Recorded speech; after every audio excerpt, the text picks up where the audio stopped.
시청자 여러분 안녕하십니까? 우리 기업들이 IMF 외환 위기 이후 가장 어려운 상황을 견디고 있는 것이 확인됐습니다.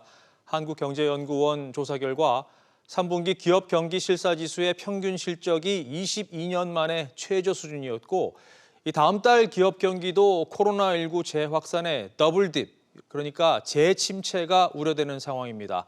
정부는 4분기에 이 회복 모멘텀을 살려서 내년 경제 회복으로 이어질 수 있도록 한다는 계획인데 쉽지 않아 보입니다. 자, 오늘 첫 소식 정광윤 기자가 보도합니다. 올해 들어 8월까지 개인 파산 신청은 3만 3천 건에 달해 1년 전보다 2천 건가량 늘었습니다. 같은 기간 법인의 파산 신청도 711건으로 지난해보다 85건이 늘었습니다. 영업 제한 등 강화된 사회적 거리 두기가 지난달 말부터 본격 시행된 점을 고려하면 이번 달에도 파산 신청 건수는 크게 늘어날 가능성이 높습니다.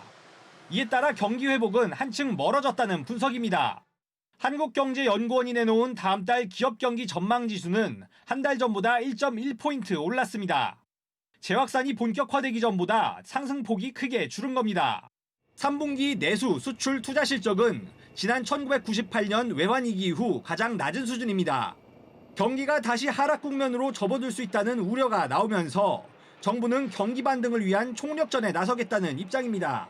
이번 4분기에는 반드시 경기 회복의 모멘텀을 살려나가도록 재정, 투자, 소비, 수출 등 전방위적인 막바지 대응에 집중해야 됩니다. 이를 위해 정부 재정이 투입되는 정책형 뉴딜 펀드에도 한층 박차를 가하기로 했습니다. 로봇과 5G 등 40개 분야를 선정해 정부와 정책기관이 7조 원, 민간에서 13조 원 규모의 펀드를 조성할 계획입니다.